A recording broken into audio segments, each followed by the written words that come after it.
பிதாவாகிய தேவனாலும் நம்முடைய ஆண்டவராகிய இயேசு கிறிஸ்துவினாலும் தூய ஆவியராலும் கிருபையும் சமாதானமும் ஐக்கியமும் நமக்குள் பெருகுவதாக. இந்த மனமகிழ்ச்சியான கர்த்தருடைய நாளிலே காணொளி காட்சியின் மூலமாக விசுவாசிகளாகிய நாம் யாவரும் இருக்கிற இடங்களிலேயே இணைந்து ஆண்டவரை ஆராதிப்பதற்கு கர்த்தர் நமக்கு கொடுத்திருக்கிற இந்த சிலாக்கியத்திற்காக மனதார ஆண்டவரை ஸ்தோத்திரிப்போம். இந்த வாய்ப்பின் மூலமாக நாம் விசுவாசத்தில் பலப்படவும் ஐக்கியத்தில் இன்னும் அதிகமாக வளரவும் தேவன் கிருபை தரும்படியாகவும் இந்த ஆராதனையை ஆசீர்வதிக்கும்படியாகவும் கர்த்தரை நோக்கி ஜெபம் செய்வோம்.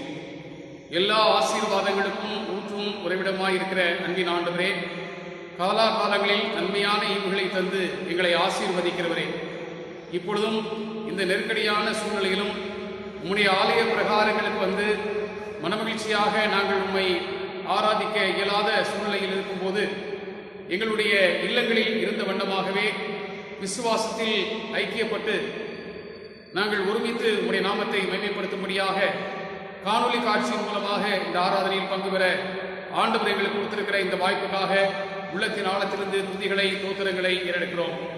இந்த ஆராதனைக்கென்று எங்களை ஒருமுறை தாழ்த்தி உடைய திருக்கரங்களில் அர்ப்பணிக்கின்றோம்.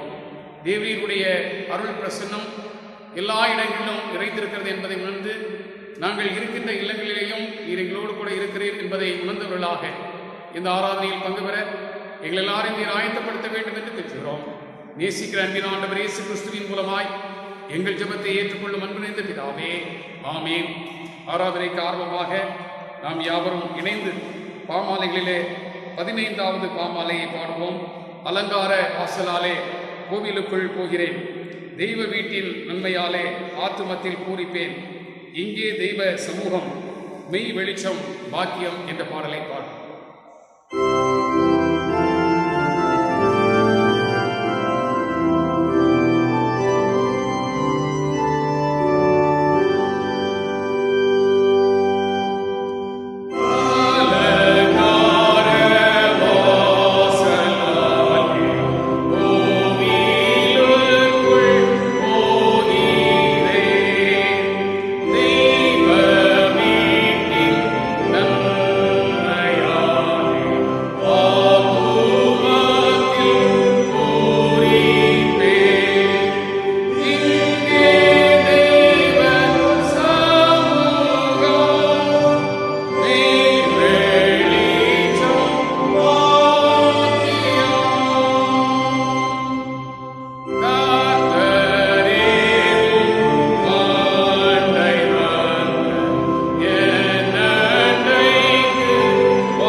சற்று நேரம் நாம் அமைதலாக நம்மை நாமே தற்பரிசோதனை செய்து பார்ப்போம்.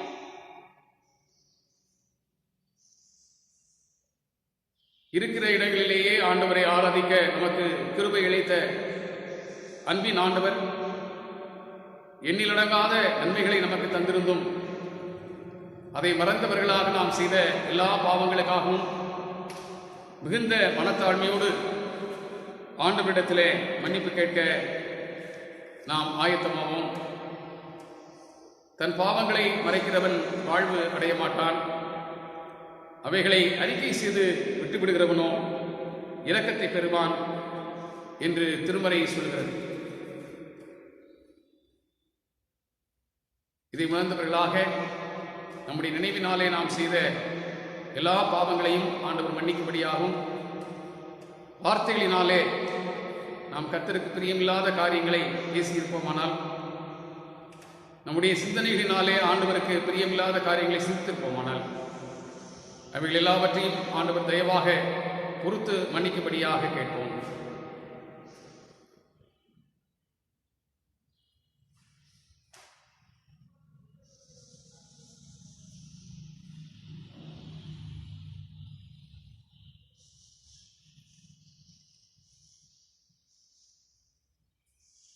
இந்த நேரத்திலும் ஆண்டவர் நம்முடைய உள்ளங்கையிலே உணர்த்தி இருக்கிற அந்த பாவங்களுக்காக மிகுந்த மனத்தாழ்மையாய் ஆண்டவரிடத்திலே மன்னிப்பு கேட்கும்படியாக பாவ அறிக்கை ஜெபத்தை நாம் யாவரும் சேர்ந்து ஏறெடுப்போம். சர்வ வல்லமையும் மிகுந்த இரக்கமுள்ள பிதாவே, தப்பிப்போன ஆடுகளைப் போல நாங்கள் உம்முடைய வழிகளை விட்டு வலிமை அலைந்து போனோம். எங்கள் இருதயத்தின் யோசனைகளுக்கும் விருப்பங்களுக்கும் மிகவும் இணங்கி நடந்தோம். உம்முடைய பரிசுத்த கற்பனைகளுக்கு விரோதமாய் குற்றம் செய்தோம். செய்யத்தக்கவைகளை செய்யாமல் செய்யத்தகாதவைகளை செய்து வந்தோம். எங்களுக்கு சுகமே இல்லை. ஆனாலும் ஆண்டவரே தேவரீர் எங்கள் கர்த்தராகிய இயேசு கிறிஸ்துவின் மூலமாய் மனிதருக்கு அருளி செய்த வாக்குத்தத்தங்களின்படியே நிர்பாக்கியமுள்ள குற்றவாளிகளாகிய எங்களுக்கு இறங்கும். தப்பிதங்களை அறிக்கிடுகிற எங்கள் மேல் பொறுமையாயிரும். பாவத்தின் நிமித்தம் துக்கப்படுகிற எங்களை சீர்படுத்தும். மிகவும் இரக்கமுள்ள பிதாவே, உம்முடைய பரிசுத்த நாமத்திற்கு மகிமை உண்டாகும்படி நாங்கள் இனி தேவபக்தியும் நீதியும் தெளிந்த புத்தியும் உள்ளவர்களாய் நடந்து பெற இயேசு கிறிஸ்து நிமித்தம் எங்களுக்கு கிருபை செய்தருளும். ஆமேன். நம்முடைய கர்த்தராகிய இயேசு கிறிஸ்துவின் பிதாவாய் இருக்கிற சர்வ வல்லமுள்ள தேவன் பாவியின் மரணத்தை விரும்பாமல் அவன் தன் பாவத்தை விட்டு திரும்பி பிழைப்பதையே விரும்பி பாவத்தின் நிமித்தம் துக்கப்படுகிற தமது ஜனத்திற்கு பாவ விமோசனத்தையும் மன்னிப்பையும் கூறி அறிவிக்க தம்முடைய பணிவிடைக்காரருக்கு அதிகாரத்தையும் கட்டளையும் அருளி செய்திருக்கிறார். மெய்யாய் மனம் திரும்பி தமது பரிசுத்த சுவிசேஷத்தை உண்மையாய் விசுவாசிக்கிற யாவருக்கும் அவர் பாவங்களை மன்னித்து விமோசனம் செய்கிறார். ஆகையிலால் கடைசியிலே அவருடைய நித்தியானத்தில் சேரத்தக்கதாய் இத்தருணத்தில் நாம் செய்கிறது அவருக்கு பிரியமாயிருக்கவும், இனி உயிரோடு இருக்கும் நாளெல்லாம் மாசில்லாமல் பரிசுத்தமுள்ளவர்களாய் நடக்கவும் அவர் நமக்கு மெய்யான மனம் திரும்புதலையும் நம்முடைய பரிசுத்த ஆவியும் அருளி செய்ய வேண்டும் என்று நம்முடைய கர்த்தராகிய இயேசு கிறிஸ்துவின் மூலமாய் அவரை வேண்டிக் கொள்ள கடவோம். ஆமீன். கர்த்தர் நமக்கு கற்றுத்தந்த ஜெபத்தை நாம் யாவரும் சேர்ந்து ஏறெடுப்போம். பரமண்டலங்களில் இருக்கிற எங்கள் பிதாவே, உம்முடைய நாமம் பரிசுத்தப்படுவதாக, உம்முடைய ராஜ்யம் வருவதாக, உம்முடைய சித்தம் பரமண்டலத்திலே செய்யப்படுகிறது போல பூமியிலேயும் செய்யப்படுவதாக. அன்றன்றுள்ள எங்கள் அப்பத்தை இன்று எங்களுக்கு தாரும். எங்களுக்கு விரோதமாய் குற்றம் செய்தவர்களுக்கு நாங்கள் மன்னிக்கிறது போல எங்கள் குற்றங்களை எங்களுக்கு மன்னியும். எங்களை சோதனைக்குள் பிரவேசிக்க பண்ணாமல் தீமை நின்று எங்களை ரட்சித்துக் கொள்ளும். ராஜ்யமும் வல்லமையும் மகிமையும் என்றென்றைக்கும் உம்முடையவைகளே. ஆமீன். நாம் யாவரும் இணைந்து கிறிஸ்தவ கீர்த்தனைகளிலே 108வது கீர்த்தனையை பாடுவோம். கிறிஸ்தவ கீர்த்தனைகளில் 108வது கீர்த்தனை விசுவாசியின் காதில் பட இயேசு என்ற நாமம் என்ற பாடலை பாடுவோம்.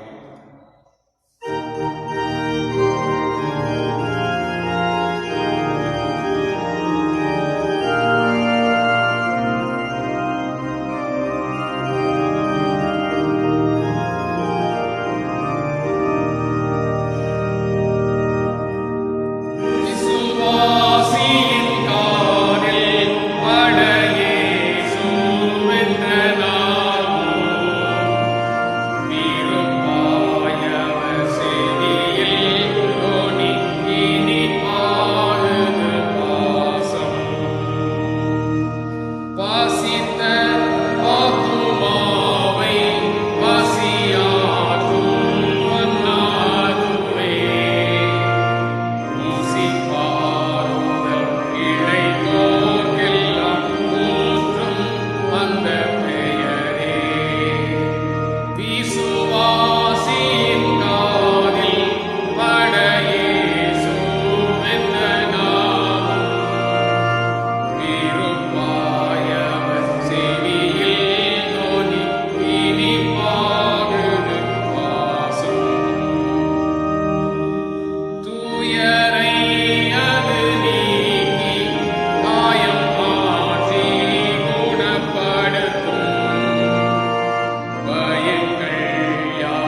ஆண்டவராகிய இயேசு கிறிஸ்துவின் இனிய நாமத்தினாலே உங்களை அன்போடு இந்த நாளிலே வாழ்த்துகின்றேன். கர்த்தர் நம் எல்லாருக்கும் இந்த நெருக்கடியான ஊரடங்கு உத்தரவு காலத்திலும் அவரை தொழுது கொள்வதற்காக காணொளி காட்சியின் வழியாக இந்த விசுவாச இணைப்பை நமக்கு கொடுத்திருக்கிறார். அதற்காக மனதார ஆண்டவரை ஸ்தோத்திரிப்போம். இப்பொழுதும் இந்த நாளிற்குரிய திருமறை வசனங்களின் அடிப்படையிலான கர்த்தருடைய வார்த்தைகளை நாம் கேட்கிறதற்கு முன்பாக தலைகளை தாழ்த்தி ஜெபம் செய்வோம். மகா இரக்கமும் கிருபையும் நிறைந்த அன்புள்ள கர்த்தாவே, இந்த அருமையான மனமகிழ்ச்சியான இந்த நாளுக்காக நன்றி செலுத்துகின்றோம். முழு உலகமும் ஒடுங்கி இருக்கிற இந்த சூழ்நிலையிலும் தேவரீர் கிருபையாக உம்முடைய பரிசுத்த ஆலயத்திலிருந்து உம்முடைய திருவசனங்கள் எங்கள் இல்லங்களை நோக்கி வரும்படியாக கிருபை பாராட்டி இருக்கிறேன். காணொளி காட்சியின் வாயிலாக நாங்கள் உம்மை ஆராதிக்கவும் உம்முடைய திருவசனங்களை கேட்க நீர் எங்களுக்கு கொடுத்திருக்கிற இந்த வாய்ப்புக்காக போற்றுகிறோம். ஆண்டவரே, உம்முடைய வார்த்தைகள் எங்களுடைய உள்ளங்களுக்குள்ளாக கிரியை செய்யும்படியாக உம்முடைய திருப்பாதத்தில் எங்களை அர்ப்பணிக்கிறோம். தேவரீர் ஏற்று அங்கீகரிக்க வேண்டும் என்று மன்றாடுகின்றோம். துதி, கனம், மகிமை அனைத்தையும் உமக்கு ஒருவருக்கே செலுத்துகிறோம். நேசிக்கிற அன்பின் ஆண்டவர் இயேசு கிறிஸ்துவின் மூலமாய் எங்கள் ஜெபத்தை ஏற்றுக்கொள்ளும் அன்பு இந்த பிதாவே, ஆமென். கிறிஸ்துவுக்குள் அன்பானவர்களே, இந்த நாளிலும் நாம் சிந்திக்கும்படியாக தென்னிந்திய திருச்சபை நமக்கு கொடுத்திருக்கிற அருமையான திருமறை பகுதிகளை நான் உங்களுக்கு சொல்லுகின்றேன். அவைகளை நீங்கள் குறித்து வைத்து இந்த காலகட்டங்களிலே நமக்கு காலம் அதிகமாக இருப்பதனால் நீங்கள் அவைகளை பொறுமையாக இல்லங்களிலே வாசித்து பார்க்க அன்போடு கேட்டுக்கொள்கின்றேன். முதல் திருமறை பகுதி யாத்திராகமம் 3ஆம் அதிகாரம் 13 முதல் 17 வசனங்கள். இரண்டாவது திருமறை பகுதி அப்போஸ்தலனாகிய தூய பவுலடியார் கொலோசே திருச்சபையாருக்கு எழுதின கடிதம் 1ஆம் அதிகாரம் 15 முதல் 23 வசனங்கள். நற்செய்தி பகுதி யோவான் எழுதின நற்செய்தி நூல் 20ஆம் அதிகாரம் 24 முதல் 29 வசனங்கள். இந்த வசனங்களின் அடிப்படையிலே நமக்கு ஒரு தலைப்பும் கொடுக்கப்பட்டிருக்கிறது. கிறிஸ்துவே ஆண்டவரும் இறைவனுமாக இருக்கிறார் என்பதை உறுதிப்பட வலியுறுத்துதல் என்கின்ற ஒரு அருமையான தலைப்பு. Affirmation of Christ as Lord and God. உயிர்த்தெழுந்த திருநாளுக்கு பின் வருகிற இந்த முதல் ஞாயிற்றுக்கிழமையிலே உயிர்த்தெழுந்த ஆண்டவராகிய இயேசு கிறிஸ்து உயிர்த்தெழுந்த அந்த நாளுக்கு பின் 8 நாட்கள் கழித்து ஒரு தரிசனம் அருளுகிறார். அதை குறித்து தான் யோவான் எழுதின நற்செய்தி நூலிலே 20ஆம் அதிகாரம் 24 முதல் 29 வசனங்களிலே வாசிக்கிறோம். இதிலே ஆண்டவருடைய உயிர்த்தெழுதலை நம்புவதற்கு மிகவும் தயக்கம் காட்டின தோமாவை குறித்து இந்த பகுதி தெளிவாக சொல்லுகிறது. நற்செய்தி நூல்கள் அனைத்துமே ஆண்டவருடைய உயிர்த்தெழுதல் சம்பந்தமான அநேக நிகழ்வுகளை நமக்கு பதிவு செய்து கொடுத்திருக்கின்றது. ஒவ்வொரு நற்செய்தி நூல்களையும் பார்க்கும்போது வெவ்வேறு சம்பவங்கள் இருக்கின்றதே என்று சொல்லி ஒருவேளை யோசிக்கலாம். ஒவ்வொரு நற்செய்தியாளரும் அவருடைய திருச்சபையினுடைய தேவைக்கு ஏற்ப அவர்கள் தேவையான சம்பவங்களை எடுத்து கையாண்டிருக்கிறார்கள். ஆகினால் ஒவ்வொரு நற்செய்தி நூல்களிலும் சொல்லப்பட்ட அனைத்து சம்பவங்களுமே உண்மையானவைகள். இவைகளை வைத்து பார்க்கும்போது மரியாள் இயேசு கிறிஸ்துவை நேரடியாக பார்த்து அவரோடு பேசினேன் என்று சாட்சி சொல்கிறாள். பூட்டப்பட்ட அறைக்குள் ஆண்டவர் வந்து உங்களுக்கு சமாதானம் என்று சொன்னதோடு அவர் ஊதி பரிசுத்த ஆவியை கொடுத்து பிதா என்னை அனுப்பினது போல உங்களையும் அனுப்புகிறேன் என்று சொன்னார் என்று மற்ற சீடர்கள் எல்லாம் சொல்கிறார்கள். லூக்கா நற்செய்தி நூலை பொறுத்தமட்டிலே உயிர்த்தெழுந்த திருநாளில் அந்த நாள் மாலை நேரத்தில் 2 சீடர்கள் எம்மாவூருக்கு போகும்போது எங்களோடு இயேசு கிறிஸ்து கூடவே நடந்து வந்தார், அப்பத்தை விட்டுக் கொடுத்தார் என்று சொல்கிறார்கள். இப்படியெல்லாம் இருக்கும்போது தோமா மாத்திரம் விசுவாசிப்பதற்கு மிகவும் தயங்கினார். இந்த முதல் நிகழ்விலே தோமா இல்லை. மற்றெல்லா சீடர்களும் உயிர்த்தெழுதலை குறித்து அவர்கள் சொல்லுகின்ற அவருடைய சொந்த அனுபவங்களை இவர் ஏற்றுக்கொள்ள தயங்குகிறார். அதற்கு சில காரணங்கள் உண்டு. எல்லா சீடர்களும் பயந்து அறைக்குள்ளாக கூட்டிக் கொண்டிருந்த போது தோமா மாத்திரம் வெளியே சென்று வருகின்ற ஒரு தைரியமான மனிதனாக இருந்தார். உண்மையாகவே யோவான் நற்செய்தி நூலில் 1-2 பகுதிகளிலே மாத்திரம்தான் இந்த தோமாவை குறித்து சொல்லப்பட்டிருக்கிறது. அந்த பகுதிகளிலே ஒன்று யோவான் நற்செய்தி நூல் 10ஆம் அதிகாரம் 31ஆம் வசனம். அதோடு 11ஆம் அதிகாரத்திலும் நாம் பார்க்கின்றோம். லாசருவை நான் உயிரோடு எழுப்புவதற்கு போகிறேன் என்று சொல்லி இயேசு கிறிஸ்து சொல்லுகிறார்.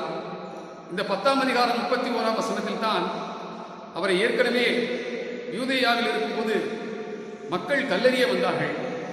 ஆகவே சீடர்கள் கூட வர பயந்து கொண்டிருக்கிறார்கள்.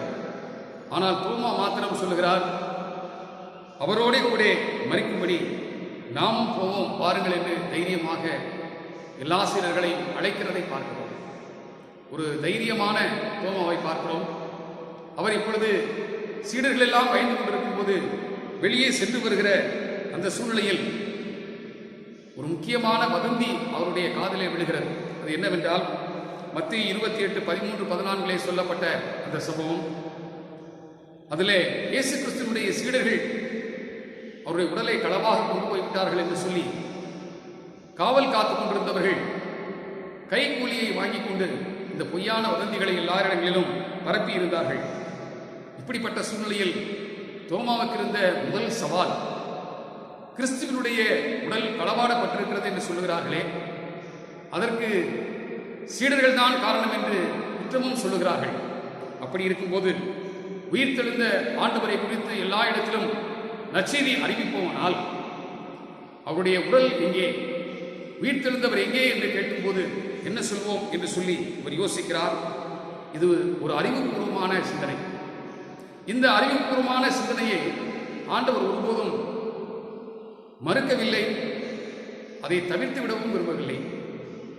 அறிவுபூர்வமான சிந்தனைகள், கேள்விகள் நமக்கு திருமறை சார்ந்து வரும்போது அவைகளை விசுவாசத்திற்கு நேராக நாம் திருப்புவோமானால் நமக்கு கிடைக்கிற அந்த விசுவாச அனுபவமானது அறிவுபூர்வமான நம்முடைய கேள்விகளுக்கு நிச்சயமாக நல்ல தீர்வுகளை நமக்கு தரும் என்பதிலே எந்த விதமான ஐயமும் இல்லை. இயேசு கிறிஸ்து தோமாவுக்காகவே மீண்டும் ஒரு முறை 8 நாட்களுக்கு பின்பு தேடி வருகின்றார். இரண்டாவது இவருக்கு இருக்கின்ற ஒரு முக்கியமான சவால், இதுவரையிலும் இயேசு கிறிஸ்து யாரையெல்லாம் உயிரோடு எழுப்பினாரோ அவர்களெல்லாம் இப்பொழுது உடலோடு வாழ்ந்து கொண்டிருக்கிறார். அப்படியானால் இயேசு கிறிஸ்துவும் உயிர் தெழுந்திருக்கிறார் என்று சொன்னால் அவரும் அவருடைய சரீரத்தோடு இருக்க வேண்டுமே. ஆகினால் தான் இவர் என்ன சொல்லுகிறார் என்றால், அவருடைய சரீரத்தை பார்த்து அவருடைய காயங்களிலே என்னுடைய கைகளை போட்டு பார்த்தால் அன்றி நான் நம்ப மாட்டேன் என்று சொல்லுகிறதற்கு காரணம் இதுதான். ஏனென்றால் ஆண்டவருடைய ஊழிய காலத்திலே லாசருவை உயிரோடு எழுப்பின போதும் 4 நாள் ஆன பிறகும் அவர் இப்பொழுதும் தோமாவோடு சரீரத்தோடு உயிரோடு வாழ்ந்து கொண்டிருந்தார். அதையும் அவர் பார்த்து கொண்டிருந்தார். நாயுனூர் விதவையினுடைய மகன் உயிரோடு எழுந்து இப்பொழுதும் வாழ்ந்து கொண்டிருக்கிறதை அவர் பார்க்கிறார். யவீரனுடைய மகள் ஆண்டவராலே உயிரோடு எழுப்பப்பட்டு அந்த சரீரத்தோடு வாழ்ந்து கொண்டிருக்கிறதை பார்க்கிறார். இப்படியெல்லாம் இருக்கும்போது இயேசு கிறிஸ்துவின் உயிர்த்தெழுதல் நிகழ்ந்துவிட்டது என்று சொல்லும் போது அவருடைய சரீரத்தை பார்க்க வேண்டும் என்று சொல்லி அவர் விரும்புகிறார். ஆகையினாலே இப்படிப்பட்ட நோக்கத்தோடு இருக்கிற அவரை பார்க்கும்போது அப்போஸ்தலர் நடவடிக்கைகளின் புத்தகம் 1ஆம் அதிகாரம் 3ஆம் வசனம் விகிதமாக சொல்கிறது, அவர் பாடுபட்டு பின்பு 40 நாளாகவும் அப்போஸ்தலருக்கு தரிசனமாகி தேவனுடைய ராஜ்யத்துக்குரியவைகளை அவர்களுக்கு பேசி அநேகம் திருஷ்டாந்தங்களினாலே அவர்களுக்கு தம்மை உயிரோடு இருக்கிறவராக காண்பித்தார் என்று சொல்லி இந்த பகுதி சொல்லுகிறது. அப்படியானால் அநேக முறைகளிலே ஆண்டவர் தம்மை வெளிப்படுத்திக் கொண்டே வந்தார். அப்படிப்பட்ட ஆண்டவர் விசுவாசிக்க தயங்கின தோமாவையும் ஒருபோதும் சந்திக்க அவர் தவிர்க்கவில்லை. அதற்காகவே இந்த 8வது நாள் பூட்டப்பட்டிருந்த அறைக்குள்ளாக வந்தார். இந்த பகுதியிலே பயந்து கொண்டிருந்த சீடர்களுடைய வாழ்க்கையில் பூட்டப்பட்டிருந்த அறைக்குள் வந்து சமாதானத்தை கூறி அறிவித்து அவர்களை பலப்படுத்தின ஆண்டவருடைய காட்சியை கண்ட தோமா தன்னுடைய உள்ளத்திலே விசுவாசத்தை உறுதிப்படுத்திக் கொண்டார். அந்த உறுதிப்படுத்தின விதத்தை தான் அவர் சொல்லுகின்ற அந்த மொழிகளிலே நாம் வாசிக்கிறோம். என் ஆண்டவரே, என் தேவனே என்று சொல்லி அதை உறுதிப்படுத்துகிறார். அப்படிப்பட்ட தோமாவினுடைய அனுபவத்திலே இருந்து நாம் கற்றுக்கொள்கின்ற 3 முக்கியமான பாடங்கள் இருக்கிறது. முதலாவது, தோமா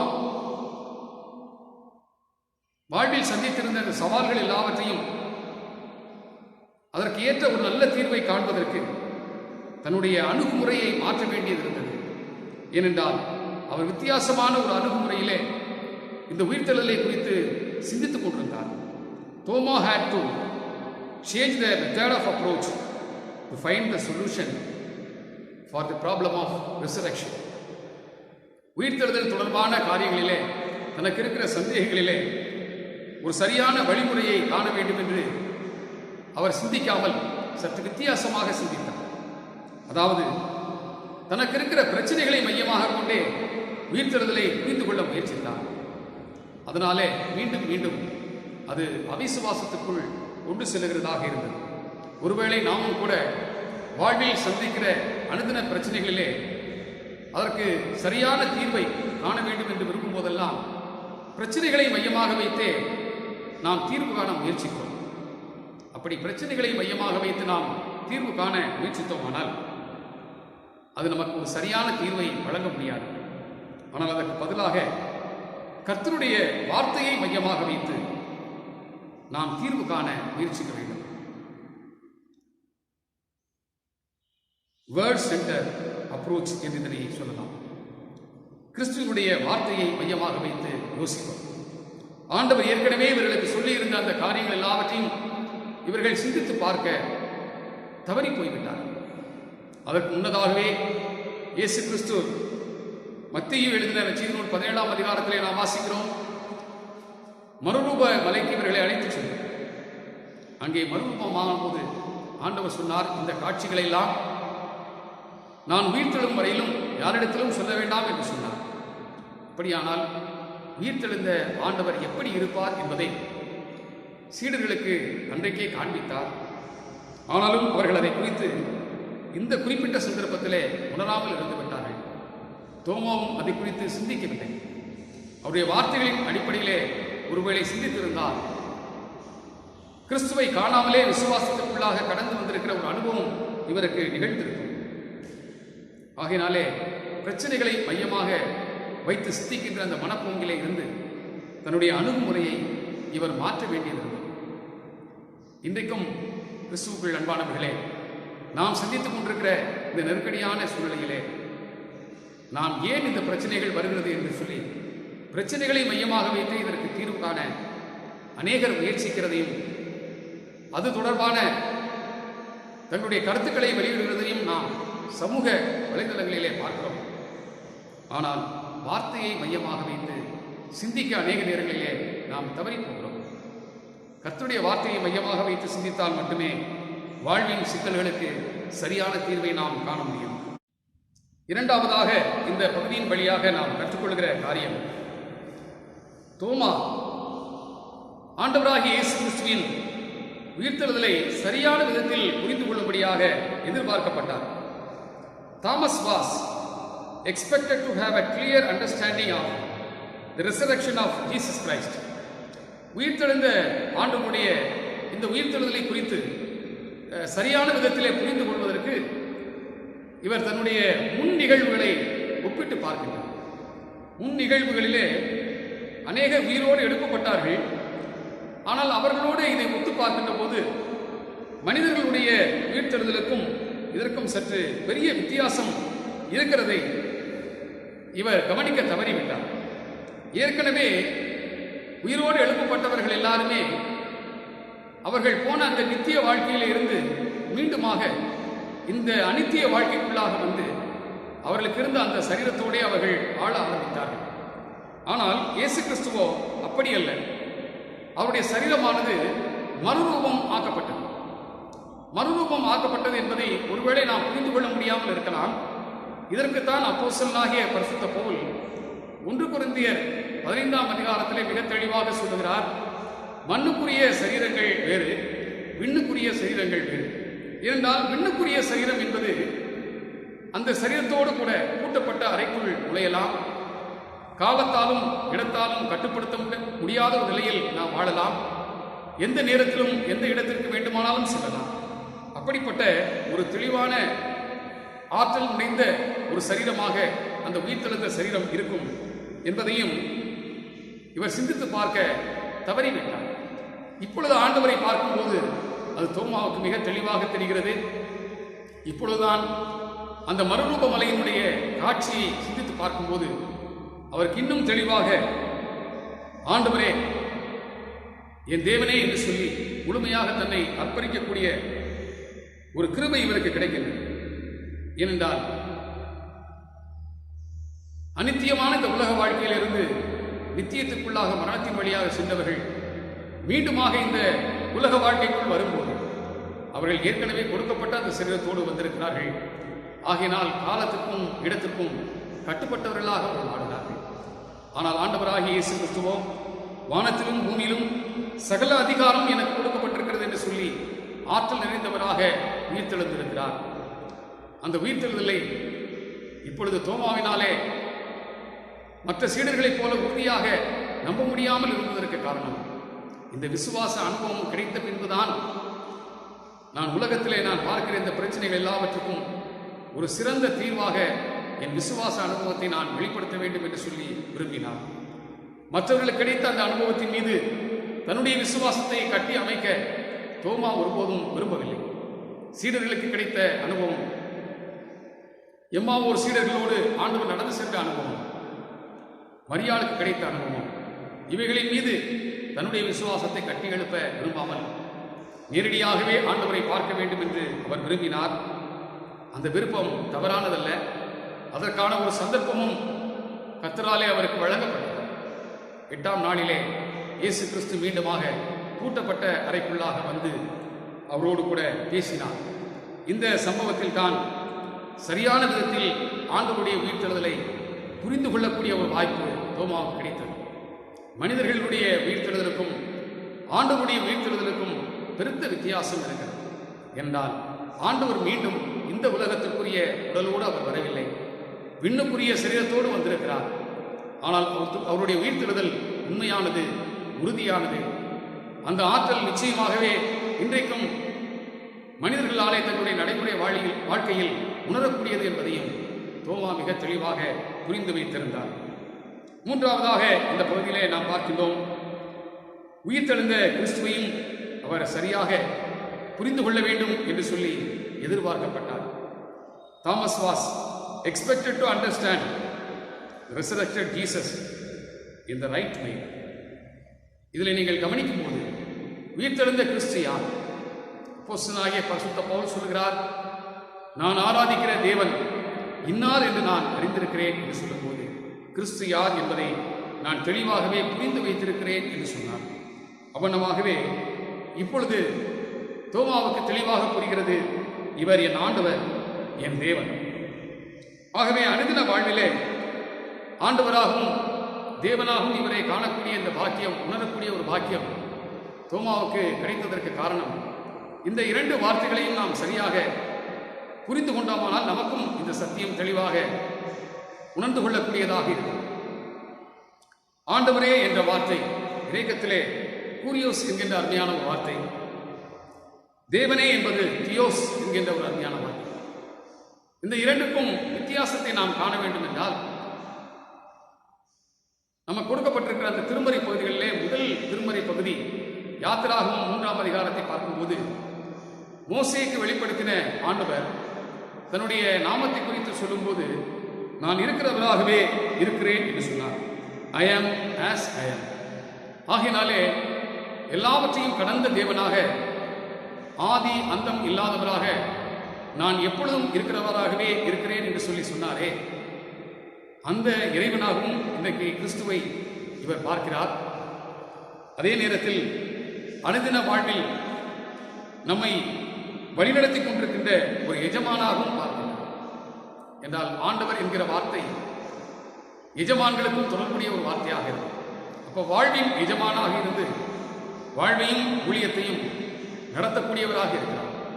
இந்த இரண்டு விதத்திலே உயிர்த்தெழுந்த இயேசு கிறிஸ்துவை சரியான விதத்தில் புரிந்து கொள்ளும்படியாக தோமா எதிர்பார்க்கப்பட்டாரே, அவ்வண்ணமாகவே சரியாக புரிந்து கொண்டார். ஆகையினால்தான் இந்த தெளிவான விசுவாச அறிக்கையை அவரால் செய்ய முடிந்தது. இன்றைக்கும் அன்பானவர்களே, நம்முடைய வாழ்வில் நாம் சந்திக்கின்ற எத்தனையோ பிரச்சனைகளில் இப்பொழுது முழு உலகமும் சேர்ந்து சந்தித்துக் கொண்டிருக்கிற ஒரு பெரிய பிரச்சனை கொரோனா என்கின்ற வைரஸ் கிருமியினாலே அநேக நாடுகள் எல்லை குலைந்து காணப்படுகிறதையும், பொருளாதாரங்கள் எல்லாம் வீழ்ச்சியடைந்திருக்கிறதையும், எப்படி வாழ்வை சமாளிப்போம் என்று சாதாரண மனிதர்கள் துவங்கி பணம் படைத்த நாடுகள் வரையிலும் தயங்கிக் கொண்டிருக்கிறதையும் நாம் பார்க்கிறோம். இத்தகைய சூழ்நிலையிலே உயிர்த்தெழுந்த ஆண்டவருடைய இந்த ஆற்றலை, வல்லமையை நாம் உணர்ந்து உண்மையாகவே அவர் என் ஆண்டவர், என் தேவன் என்று சொல்லி உறுதியாக நாம் சொல்ல வேண்டும் என்றால், அவர் நம்முடைய வாழ்விலும் உயிர்த்தெழுந்த ஆண்டவருடைய ஆற்றலும் வல்லமையும் நம்முடைய விசுவாச அனுபவமாக மாற வேண்டும். அதற்காகவே நாம் அழைக்கப்படுகின்றோம். அதை நாம் உணர்ந்து கொள்ளும் போது உண்மையாக நம்முடைய நடைமுறை வாழ்விலும் நாம் சந்திக்கின்ற ஒவ்வொரு பிரச்சனைகளிலும் ஆண்டவர் நம்மை வழிநடத்தி கொண்டிருக்கிற எஜமானாகவும், எல்லாவற்றையும் கடந்து நின்று நம்மை ஆற்றல் படுத்துகின்ற வல்லமை நிறைந்த இறைவனாகவும் இருக்கிறார் என்பதை நம்மாலே புரிந்து கொள்ள முடியும். அநேக ஆண்டுகளுக்கு முன்பு தொழுநோயினாலே பாதிக்கப்பட்ட மக்கள் மற்ற மக்களோடு சேர்ந்து வாழக்கூடாது என்பதற்காக அவர்களை தனிமைப்படுத்த வேண்டும் என்று சொல்லி ஒரு தீவிலே வைத்து அவர்களை வாழ விட்டார்கள். அந்த தீவானது மிக கொடுமையான ஒரு தீவாக இருந்தது. அதில் தொழுநோயாளர்கள் தவிர வேறு ஒருவர் கூட இல்லை. அப்படிப்பட்ட தொழுநோயாளர்கள் மத்தியிலே சென்று கர்த்தருடைய சேவையை செய்ய வேண்டும் என்று கத்தோலிக்க பாதிரியார் டேமியன் என்பவர் தன்னை அர்ப்பணித்து அந்த பணிக்காக சென்றார். அவர் சென்றபோது அங்கே இருக்கிற தொழுநோயாளர்கள் எல்லாரையும் பார்த்து அவர்களை ஆறுதல் படுத்துவதற்காக கிறிஸ்துவை குறித்து அறிவித்து ஒரு சிற்றாலயத்தை கட்டினார். அனுதினமும் அதிலே ஆராதனைகள் நடந்தது. கர்த்தருடைய வார்த்தையை பகிர்ந்து கொண்டார். ஆனால் ஒருவர் கூட சரியாக அதை ஏற்றுக்கொண்டு அந்த ஆராதனைக்கு வரவில்லை. முழுமையாக பங்கேற்பதை தவிர்த்து கொண்டே இருந்தார்கள். 15 ஆண்டுகள் கழித்து இவர் ஒரு நாள் அவர்களை விட்டு சென்று விட வேண்டும் என்று மனதிலே விரக்தி அடைந்தவராக தன்னுடைய சொந்த தேசத்திற்கு பயணத்துக்கு புறப்பட்டார். அப்படி அவர் கப்பல் ஏறுகிறதற்கு முன்பாக திடீரென்று தன்னுடைய கைகளை பார்த்தார். அதிலே தோள்கள் எல்லாம் முரடாகி இருப்பதை பார்த்தார். அப்பொழுது தன்னுடைய விரலினாலே அந்த தோள்கள் எல்லாம் மாறி இருக்கிற அந்த பகுதியை தொட்டு பார்த்தார். இவருக்கு உணர்வு தெரியும். அப்பொழுது பயணத்தை உடனடியாக ரத்து செய்துவிட்டு மீண்டுமாக அந்த மக்கள் மத்தியிலே வந்து தங்கியிருந்தார். தன்னை பரிசோதித்து பார்த்தார். இவருக்கு புரிந்தது, தனக்கும் அந்த நோய் வந்துவிட்டது என்பதை புரிந்து கொண்டார். அந்த வாரத்திலே இந்த செய்தியானது அங்கே இருக்கிற எல்லா மக்களுக்கும் பரவ ஆரம்பித்தது.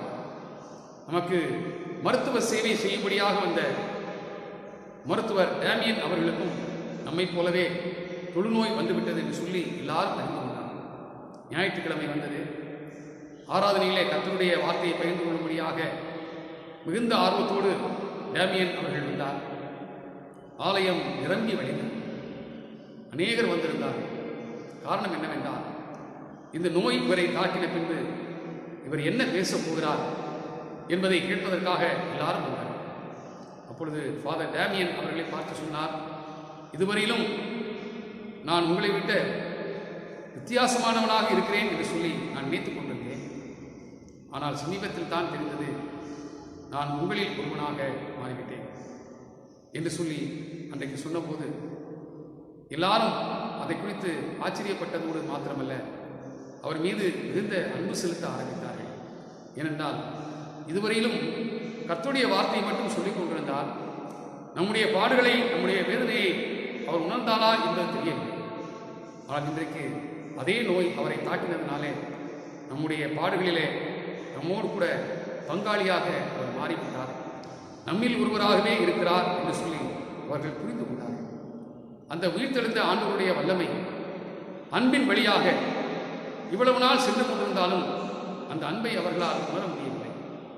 ஆனால் அவர்களைப் போலவே மாறி அவர்களோடு இசைந்து வாழ ஆண்டவர் ஒரு வாய்ப்பு கொடுத்தபோது அந்த தெய்வீக அன்பு இவர் மூலமாக வெளிப்பட்டதை எல்லா மனிதர்களும் உணர்ந்து கொள்ள முடியும்.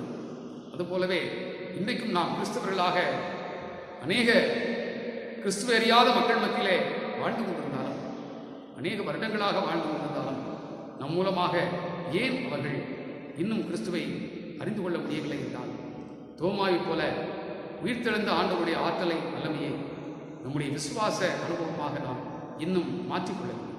அப்படி நாம் மாற்றிக்கொள்வோமானால் நிச்சயமாக உயிர்த்தெழுந்த ஆண்டவருடைய வல்லமை நம்மையும் ஆட்கொள்ளும், நம் மூலமாக மற்றவர்களுக்கும் கிடைக்கும் என்பதிலே எந்த விதமான ஐயப்பாடும் இல்லை.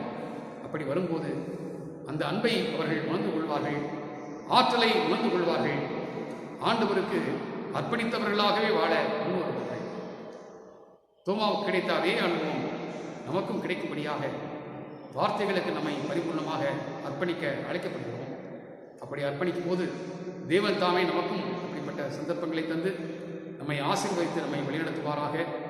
அவருக்கே சகல துதியும் கனமும் மகிமையும் சதா காலங்களிலும் உண்டாவதாக. ஆமீன். கர்த்தரை நோக்கி ஜெபம் செய்வோம். கிருபை நிறைந்த அன்பின் ஆண்டவரே, இந்த நாளிலும் நாங்கள் கேட்டக்கூடிய திருமறை வார்த்தைகளுக்காக நன்றியோடு உம்மை துதிக்கிறோம், உம்மை சோத்தரிக்கிறோம். தோமா உம்மை விசுவாசிக்க தயங்கின போது அந்த விசுவாசத்தின் தயக்கத்தை மாற்றுவதற்காக நீ நேரடியாக வந்து சந்தித்து, உம்முடைய சந்திப்பின் வழியாக நீர் என்ன எதிர்பார்க்கிறீர் என்பதை தோமாவுக்கு நீர் வெளிப்படுத்துவீர். தன்னுடைய அணுகுமுறையை மாற்றிக்கொள்ள வேண்டும், சரியான புரிந்து கொள்ளுதலுக்கு வர வேண்டும், தன்னை குறித்து தெளிவாக உணர்ந்து கொள்ள வேண்டும் என்பதெல்லாம் நீர் எதிர்பார்த்த எதிர்பார்ப்பாக இருந்தது. அதை தோமா உணர்ந்து கொண்ட போது அவருக்கு சிறந்த விசுவாச அனுபவம் கிடைத்தது. அதன் வழியாக என் ஆண்டவரே, என் தேவனே என்று சொல்லி தன்னை அர்ப்பணிக்கின்ற சிலாக்கியமும் கிடைத்தது. ஒருவேளை அப்படிப்பட்ட சிலாக்கியம் எங்களுக்கும் கிடைக்கும்படியாக இந்த நாளிலே கொண்டாடுகிறோம். எங்களை உடைய திருக்கரங்களில் அர்ப்பணிக்கிறோம். தொடர்ந்து உடைய உயிர்த்தெழுதலின் ஆற்றல் வல்லமை எங்களுக்குள்ளாக கிரியை செய்ய வேண்டும் என்று சொல்லிக்கிறோம். துதி, கனம், மகிமை அனைத்தையும் உமக்கே செலுத்துகிறோம். நேசிக்கிற அன்பின் ஆண்டவர் இயேசு கிறிஸ்துவின் மூலமாய் எங்கள் ஜெபத்தை ஏற்றுக்கொள்ளும் அன்புள்ள பிதாவே, ஆமேன். நம்முடைய ஆண்டவராகிய இயேசு கிறிஸ்துவின் இரக்கமுள்ள கிருபைக்கும் நேசமுள்ள பராமரிப்பும் நம்ம எல்லாரையும் தாழ்த்தி அர்ப்பணிக்கிறோம். பிதாவாகிய தேவனுடைய அன்பும் குமாரனாகிய நாதர் இயேசு கிறிஸ்துவினுடைய கிருபையும் தூய ஆவியானவருடைய ஐக்கியமும் சிநேகமும் பாதுகாவலும் பராமரிப்பும் இன்றும் என்றும் சதா காலங்களிலும் நம் அனைவரோடும் கூட தங்கியிருப்பதாக.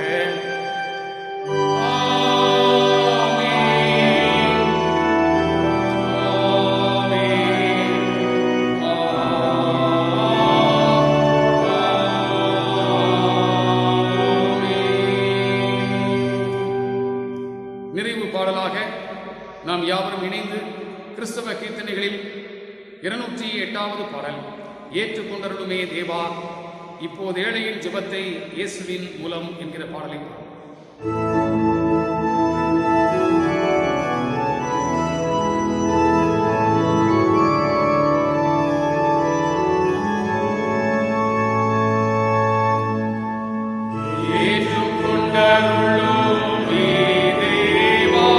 இப்போதே இளையின் ஜெபத்தை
யாவரும் இணைந்து சொல்லுவோம். என் ஆத்மாவே கர்த்தரை என் முழு உள்ளமே அவருடைய பரிசுத்த நாமத்தை என் ஆத்மாவே கர்த்தரை சோத்திரி, அவர் செய்த சகல உபகாரங்களையும் மறவாதே.